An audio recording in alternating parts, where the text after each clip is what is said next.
Right. அப்ப நான் விளங்கப்படுறதுக்கு அதை ஆன் பண்றேன். சரியடா, இப்ப கவனிங்க. ரைட்.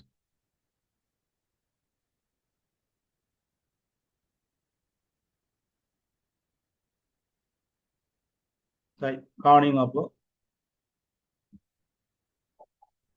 அப்ப மின்காந்த தூண்டல் என்றால் அசையும் காந்தப்புலம் இருக்கணும், அதாவது மாறும் காந்தப்புலம் இருக்கணும், அல்லது கடத்தி அசைய வேணும். அசைக்க தூண்டப்படும் இது மின்னோட்டம் தூண்டப்படும். அப்படி வந்து இயங்குற உபகரணம் கடன் அட்டை. மற்றது எல்லாத்துக்கும் நீங்கள் மின்ன கொடுத்துதான் மற்றதுகளை நீங்கள் செய்ய வைப்பீங்க. ஓகேயா? இப்ப நீரோட்ட மோட்டரா இருந்தாலும் நீங்கள் மின்ன கொடுப்பீங்க. மற்றது மின்மணியா இருந்தாலும் நீங்கள் மின்ன கொடுத்துதான் அதை ஒலிக்க பண்ணுவீங்க. அடுத்த ஒளிபெருக்கியா இருந்தாலும் மின் சமிக்கை ஒன்றை கொடுத்துதான் நீங்கள் அதுல இருந்து சவுண்டை வந்து கேட்பீங்க. ஆகவே இங்கே எல்லாம் நீங்கள் அதாவது மின்ன கொடுத்து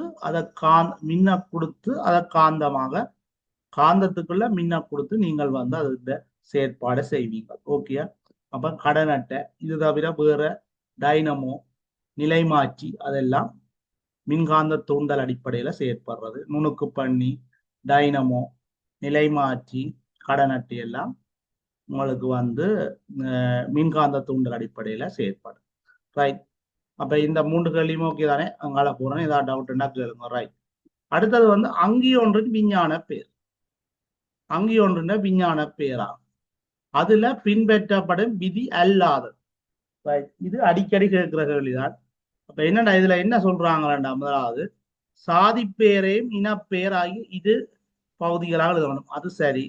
அதாவது விஞ்ஞான பேர் எழுதும் போது முதல்ல சாதிப்பேர் பெறணும், அடுத்தது இனப்பெயர் பெறணும். சாதிப்பெயர்னதும் இனப்பெயர்னதும் முதல் எழுத்து ஆங்கில பேரெழுத்துக்கள் எழுதணும். அது பிள்ளை. ஏனென்றால் சாதிப்பேர்ன்ற முதல் எழுத்து மட்டும்தான் ஆங்கிலத்தில் இருக்கணும். இனப்பெயர்ன்ற வந்து எழுத்து எல்லாமே சிறிய ஆங்கில எழுத்துல தான் இருக்க வேணும். சரியா? இனப்பெயர்ன்ற எல்லாமே சிறிய ஆங்கில எழுத்துல தான் இருக்க வேணும்.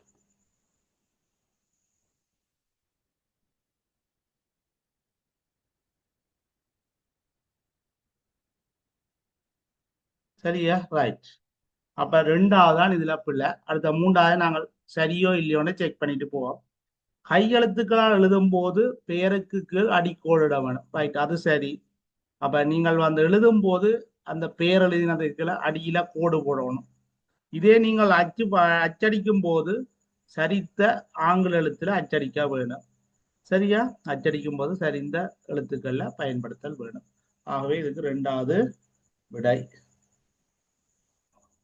சரியா? ரைட். அடுத்த பாருங்கடா. அப்போ அஞ்சாவது,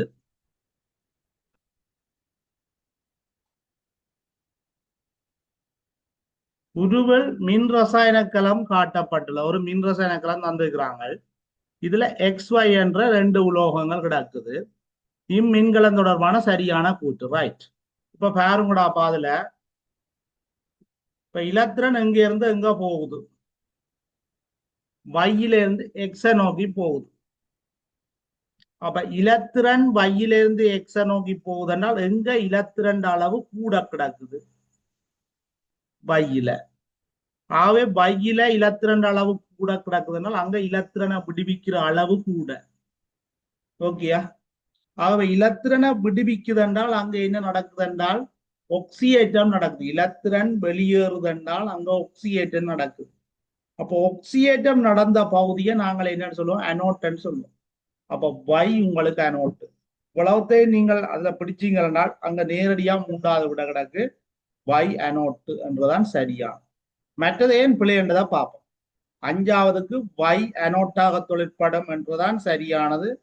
இதுல நான் சொன்னது வையிலிருந்து எக்ஸ நோக்கி இலத்திரன் போகுது என்றால் வையில இலத்திரன் விடுவிக்கப்படுகிறது.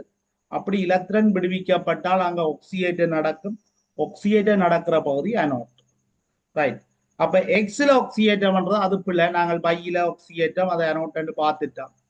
அடுத்தது வந்து கரைசலின் பிஹெச் பெருமான நேரத்தோட குறைதான். ரைட். இதை பார்ப்போம். என்னடா இப்ப அமில கரைசல்ல பிஹெச் பெருமானம் ஆரம்பத்துல குறைவா இருக்கு. ஓகேயா?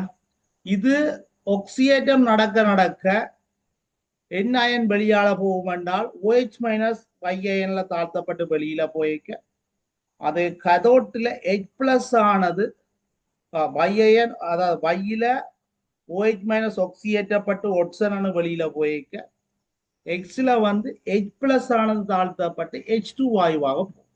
அப்ப H பிளஸ் தாழ்த்தப்பட்டு H2 வாயு வெளியேறதால H பிளஸ் அளவு அங்க என்ன செய்யும்? குறையும். குறையுதென்றால் pH வந்து கூடும். pH கூடும். அப்ப ஒரு அமிலக்கரசலை நீங்கள் மீன் இதை ஞாபகத்தில் வச்சுக்கோங்க. அமிலக்கரசலை நீங்கள் மீன் பகுத்தால் H பிளஸ் அளவு குறையும். குறைஞ்சால் pH கூடும். அது நடுநிலைக்கு கொண்டு வரப்படும். நடுநிலைக்கு அங்கால போகாது, நடுநிலைக்கு கொண்டு வரப்படும். ஓகே, அது ரைட். அடுத்தது வந்து எக்ஸ் தாக்கவித தொடரில் வைக்கு மேல் காணப்படும் என்ற ஒரு கேள்வி கிடக்கு. ரைட், இதுல பாருங்க, நாங்கள் எக்ஸ் ஒய் என்ற ரெண்டு உலோகத்தை நாங்கள் பயன்படுத்துறோம். இதுல எக்ஸ் வந்து கீழே அதாவது வை மேல காணப்படுது. ஏனென்றால் வையில தான் ஆக்சிஜேஷன் நடக்குது.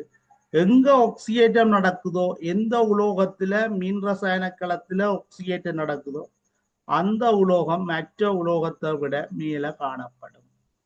சரியோடா இது? அப்ப வை வந்து சரியா வைதான் மேல காணப்படும் எக்ஸை விட. அப்ப மின் ரசாயன களத்துல வடிவானாவது மின் ரசாயன களத்துல ரெண்டு உலோகத்தை பயன்படுத்துவோம். இந்த உலோகத்துல எது மின் ரசாயன தொடர் அல்ல தாக்க வித தொடர்ல மேல காணப்படுகிறதோ அந்த உலோகம் ஒக்சியேற்றப்படும். ஒக்சியேற்றப்படுதுன்னா என்னன்னா உலோகம் கரையும். அப்ப மேல காணப்படுற உலோகம் தான் என்ன செய்யும்? கரைய வலிக்கிடும். ஓகே, அது ரைட். அப்ப மூன்றாவது விடை. ரைட், அடுத்ததை பாருங்கடாப்பா. உராய்வற்ற மேற்பரப்பின் மீது வைக்கப்பட்டுள்ள எம் என்ற துணிவாம். சரியோ? எம் என்ற துணிவொண்டு இருக்காம். சரியா? இந்த இந்த திணிவு வந்து எஃப் என்ற விசை பிரயோகித்து தள்ளப்படுது. இதன் போது ஏ என்ற ஆர்முடுகள் அடையுதான். இந்த எம்முக்கு மேல இன்னும் ஒரு எம்மை நாங்கள் தூக்கி வைக்கிறோம்.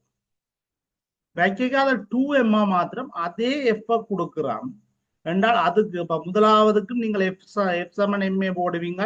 எஃப்ங்கள் எம் வந்து ஏக்கு சமன் என்று சொல்றாங்க. பிறகு வரும் எஃப் சமன் எம்ஏ போட்டீங்களா, எஃப் சமன் 2MA என்று வரும். அப்ப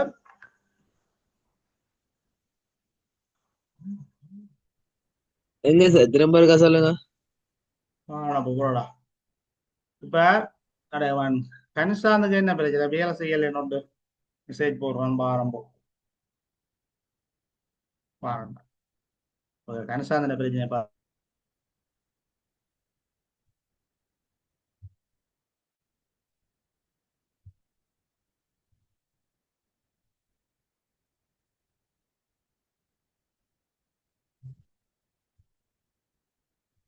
சார் அவன் முதலாவது மேல இருக்கிறத கொடுக்குறான் போல லிங்க, பெரிய லிங்க கொடுக்குறான் போல. ரெண்டா லிங்க இல்ல கொடுக்கும்.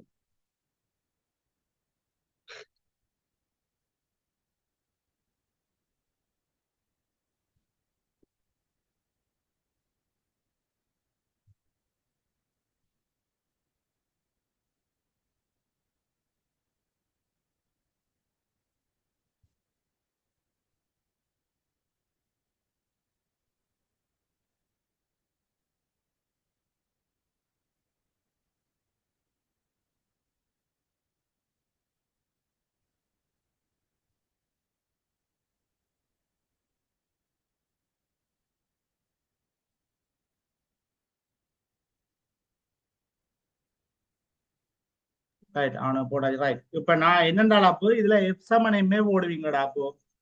சரியா? எஃப் சமன் எம்ஏ போடுவீங்க. சரியா? இதுல வந்து நீங்கள் அப்படியே எஃப் சமன் எம்ஏ போட்டீங்கன்னால் முதலாவது சந்தர்ப்பத்துல ஏ என்ற ஆர்முடுகள் வருகுதான். ஓகேயா? ரைட். ரெண்டாவது சந்தர்ப்பத்துல அந்த எம்முக்கு மேல இன்னும் ஒரு திணிவொண்டு அடுக்கப்படுது.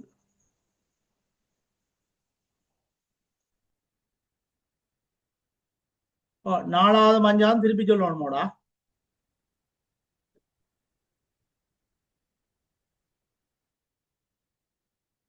பாருங்க, ஆரம்பம். அஞ்சாவது இருக்கா சார்? ஆறாவது சார். ஆர் இது அந்த சி வாங்க சிஎஸ்எம். இது அது டிவியும் தெரியுதா?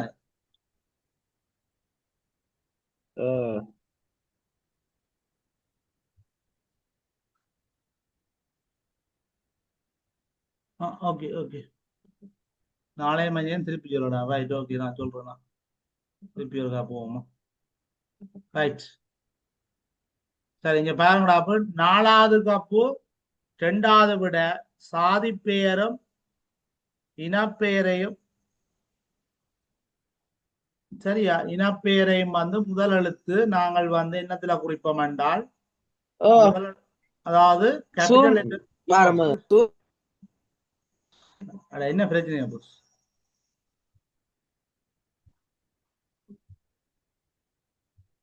ரைட், நான் சொல்றேன். ரைட், சாதி பேரும் இனப்பெயருடைய முதல் எழுத்துக்கள் பெரிய ஆங்கில எழுத்துல குறிக்கோணும் என்றதுதான் பிழையானது. ஏனென்றால் சாதி பேருடைய மட்டும்தான் பெரிய ஆங்கில எழுத்துல குறிப்பீங்களுடைய, இனப்பெயருடைய பெரிய ஆங்கில எழுத்துல என்ன செய்ய மாட்டீங்கன்னா குறிக்க மாட்டீங்க. முதலாவது பெயர் சாதி பெயர், 2வது இனப்பெயர். அதுல சாதி பெயருன்ற முதலாவது லெட்டர் மட்டும்தான் பெரிய ஆங்கில எழுத்து, மற்றது எல்லாமே சிறிய ஆங்கில எழுத்து. இது ஓகேயா? ரைட், 5வது என்னென்றால் அப்ப இதுல 5வது கேள்வியை கவனிங்கடா, திருப்பி சொல்றேன். இப்ப ஒரு ஐதான H2SO4 ஒரு பீக்கருக்கு எடுக்கப்பட்டிருக்குது. இதுல எக்ஸும் வையும் என்ற 2 உலோகங்கள் இணைக்கப்பட்டிருக்கு.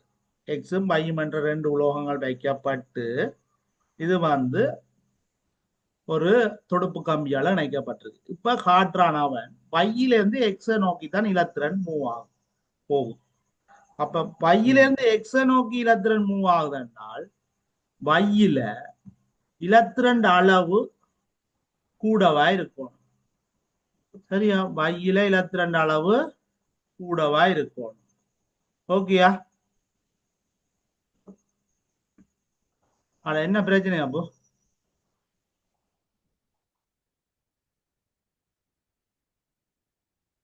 சொல்லுங்க, பிரச்சனை தான் சொல்லுங்கடாப்பா. இல்ல சார், அது இல்ல இல்ல தெரியாம சொல்லு. வந்துட்டு. சரி, ஓகேயா. அப்ப பையில வந்து இலத்திரன் அளவு கூட. அப்ப அது பையில இலத்திரன் அளவு கூட என்றால் பையில இலத்திரன் விடுவிக்கப்பட்டு கொண்டிருக்குதுன்ற அர்த்தம். ஏன்னா பையில தான் இலத்திரன் போகுது, அப்ப பையில இலத்திரன் விடுவிக்கப்பட்டு கொண்டு, இலத்திரனை விடுவிக்கணும்னா அங்க ஒக்சியேட்டர் நடந்து கொண்டிருக்குதுன்ற அர்த்தம். இந்த இலத்திரனை விடுவித்தல் வந்து ஒக்சியேட்டர். அப்ப ஒக்சியேட்டர் நடக்கிற பகுதி என்ன பகுதி? அனோட்னு சொல்லுவோம். சரி, அப்ப வை வந்து அனோட்டாக தொழிற்படும் என்றுதான் சரியான விட. வை வந்து அனோட்டாக தொழிற்படும். சரியா? மற்றதுகள் எல்லாம் பிள்ளை. எக்ஸ் வந்து ஒக்சியேற்றம் அடையுது இல்லை, எக்ஸ்ல தாழ்த்தல் தான் நடக்குது, ஒக்சியேற்றம் இல்லை. அதே மாதிரி கரைசலின் பிஹெச் பெருமான நேரத்திடம் குறையும் என்று கிடக்கு. அது என்ன செய்யாதென்றால் அது குறையாது, கூடும். ஏனென்றால் அதாவது எக்ஸ்ல எக் பிளஸ் அயன் வந்து ஐதரசனாக மாற்றப்பட்டு வெளியில போய்கொண்டிருக்குது. அப்ப கரைசல்ல இருக்கிற ஐதரசன் பிளஸ் அயன் வந்து குறையுது. குறைய குறைய அமில இயல்பு குறையும். அமில இயல்பு குறைய குறைய பிஹெச் வந்து கூடிக்கொண்டு வரும். ஓகே. அது அடுத்தது வந்து எக்ஸ்ல பை, அதாவது பையில ஒக்சியேட் நடக்கிறபடியால, அதாவது பை உலோகம் வந்து கரைகிறபடியால எக்ஸை விட பை தான் மேலே இருக்கும். இப்ப 4வது கூட்டி இங்க மாறி கிடக்கு, எக்ஸ் மேலே இருக்கும் கிடக்கு. அப்ப இது பிள்ளை. ஓகே. அந்த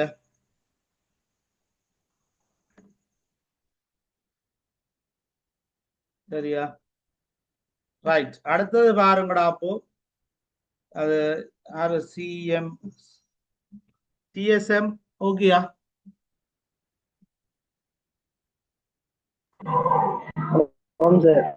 ரைட், ஓகே.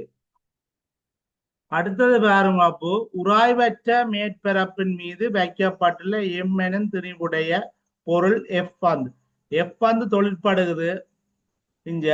சரியா? சரியா? அதால ஏ என்ற ஆர்முடுகளோட இருக்குது. அதுக்கு மேல இன்னும் ஒரு எம்மன் தூக்கி வச்சால் ஆர்முடுகள் வந்து குறைய வேணும். குறையிற விட இதுல ஒன்றுதான் கிடக்கு. அதை பார்த்தோன்னே கீறி விடலாம்.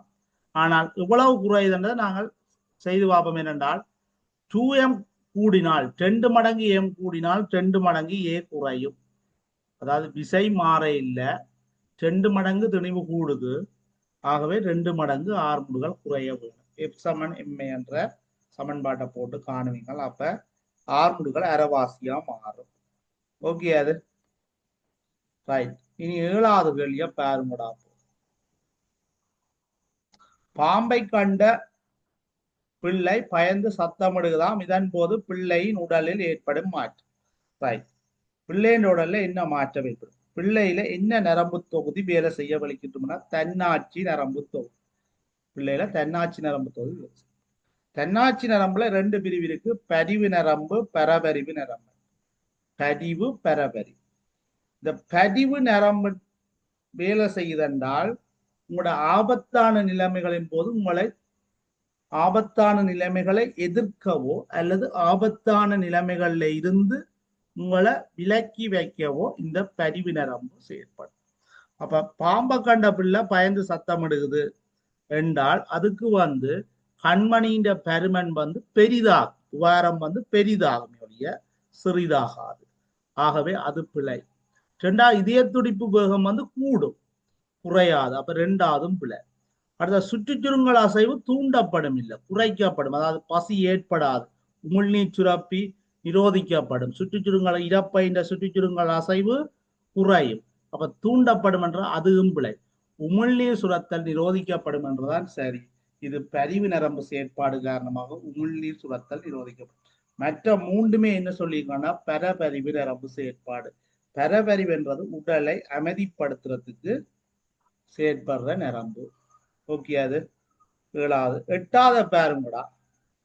8வது தீபிகன் கீழ்ற இல்ல, சரியா? 8வது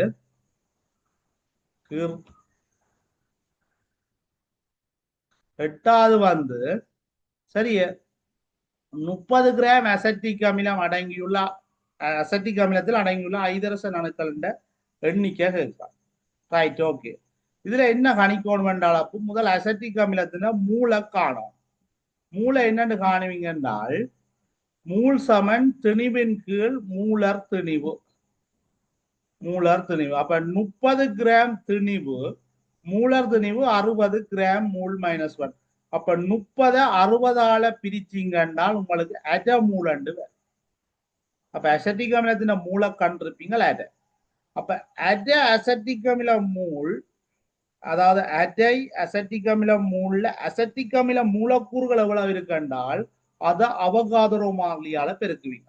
அப்ப அட தர அவகாதரோ மாறிலியால பெருக்கினீங்கன்னால் நீங்கள் அந்த மூலக்கூறுகள் எண்ணிக்கையை தான் காண்றீங்க. அதாவது அசட்டிக் அமிலத்தின் எண்ணிக்கையை தான் காண்றீங்க.